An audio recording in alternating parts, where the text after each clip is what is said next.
Thanks for joining us. My name is Bill Russell. I'm a former CIO for a 16-hospital system and creator of This Week Health, a channel dedicated to keeping health IT staff current and engaged. Welcome to our device security briefing. This is such a gnarly problem for healthcare leaders, and I'm excited to get into this topic today. We're joined today by Samuel Hill, Director for Healthcare for Mitigate by Clarity. This podcast series is going to culminate in an excellent webinar on September 8th at 1 o'clock Eastern time.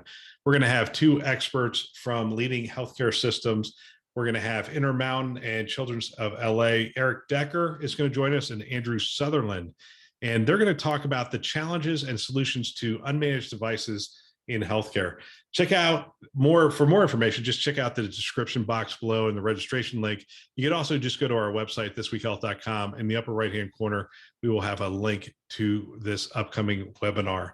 Love to have you join us. We want to thank Mitigate for giving us some time with Samuel today and for making this content possible. Now, on to the show. All right, today we're joined by Samuel Hill, Director for Healthcare for Mitigate by Clarity. Before working in technology, he spent 7 years as an emergency room tech for two different health systems and lived through EHR transitions. We keep mentioning that at the beginning of these shows. That's sort of a badge of honor, I guess. Maybe. I mean, one of them was to Epic and one of them was to Meditech, and I'll let the audience guess which one went better. I'm not going to touch that. No need to touch it. It's audience choice at this point. Audience choice. Let's see. Samuel's husband of one, father to four, and lives on a rural island near Seattle, Washington. So Samuel, appreciate you coming on. We've been talking device security. We've been talking transparency as a foundation for zero trust. And in our last conversation, we talked about holistic assessments and the value of holistic assessments, understanding what's actually going on, not only on your network and your devices, but also with your team and your policies, your procedures, all that stuff. But today we're gonna touch a little bit of a gnarly subject, and that is M&A due diligence. And I will take the credit for forcing you to have this conversation, because I've talked to a lot of CIOs that struggle in this very space. You get to the point where it's time to do the M&A work and bring two organizations together, and there's moments in your life where you have to provide a full accounting. Mm-hmm. And M&A is like one of those times where you have to provide that full accounting.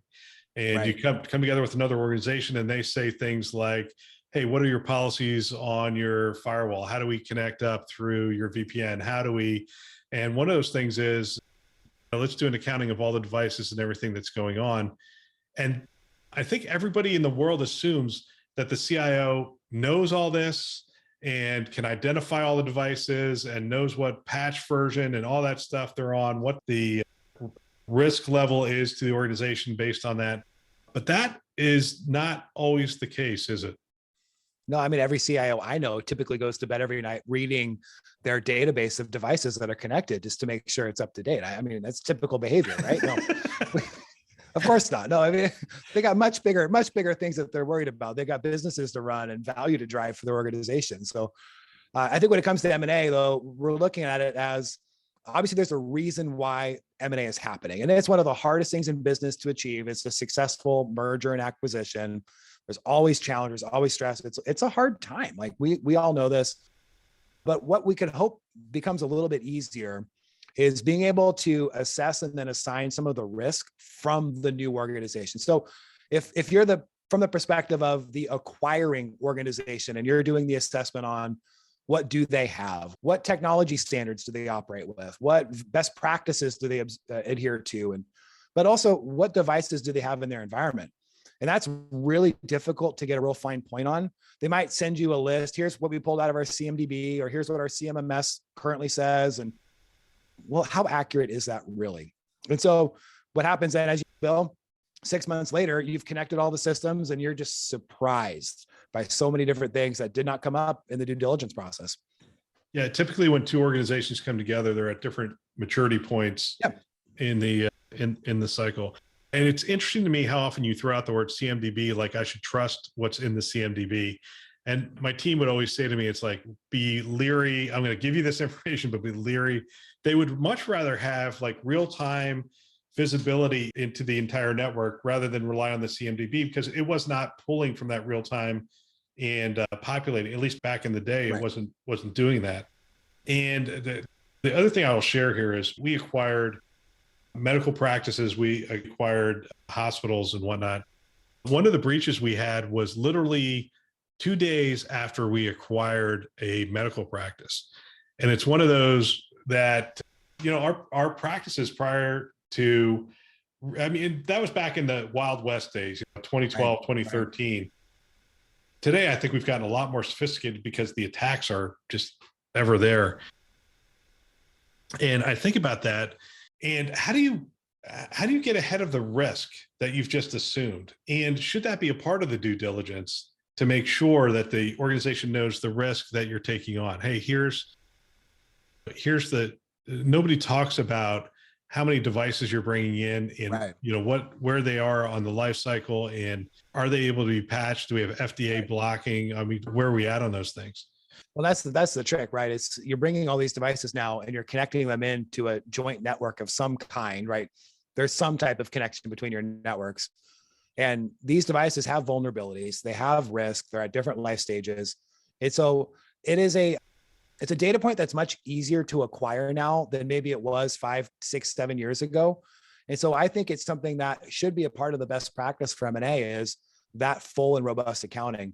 Now, I mean, the best outcome would be that your CMDB or other or whatever tool you're using to maintain a database is kept up to date fairly dynamically as devices come on, as they go off, as they're retired, as they're brought on board, whatever that is.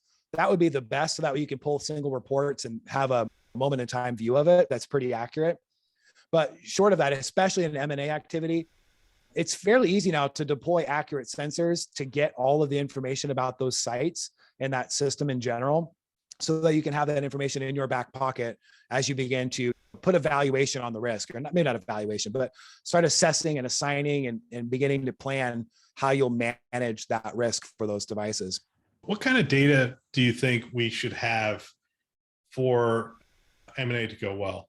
Well, I mean, obviously there's a ton of data that you would want, but talking about devices specifically, I would say you want to know at least within a pretty good confidence interval, total number of devices connected, what type of devices they are, what families they belong to, who makes them, what software versions they're running, what application versions. And then taking it to the real next step would be, what are the actively exploited vulnerabilities that would be applicable to this device list? What are some of the known risks and things? Are any of these devices currently communicating with known malicious IP addresses or other really nefarious behaviors inside their environment?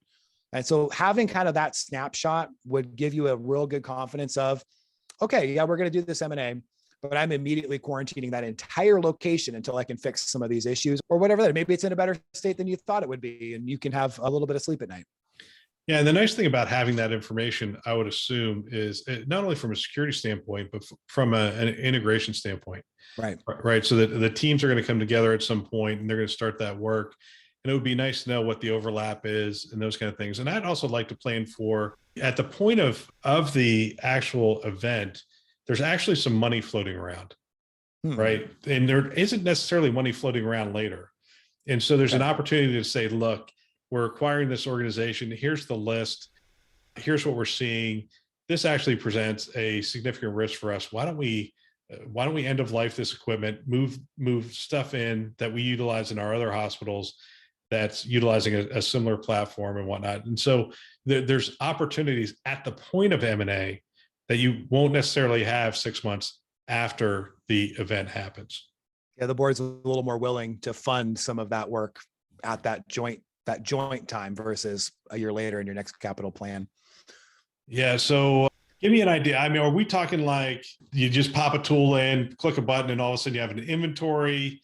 I mean, because it used to be literally we used to send teams out and they would walk the halls and see what was out there. I mean, what are we looking at in terms of tools today? What does the process look like and how accurate are the tools? You know, with today's deployment methodologies, And we've seen this with customers of ours where they put the tools out there and within days, they're seeing a pretty complete, accurate view of their data. And so from an acquiring organization perspective, you would have a good confidence within about a week of deployment to be able to see really everything that's connecting and communicating on their network and understanding what that device actually is, which becomes then your foundation to make some decisions off of that data. And again, obviously, if it's a distributed clinic site, you deploy it a little differently than if it's one large hospital. There's questions and considerations there, but those can all be handled fairly quickly. And then you can start seeing your own data in short order. So what does Medigate do in this area? So we provide that collector and that analysis of all of that data traffic to understand every single device that's connected to the network, including reporting on the specific risks associated with each device, like their outdated firmware or certain vulnerabilities that are applicable.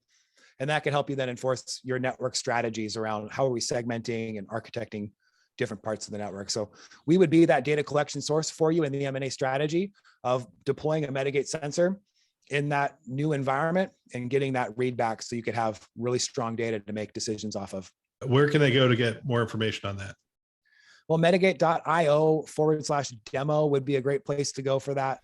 And we're always happy to kind of work through some of the logistical challenges. You might be like, well, we can't buy it.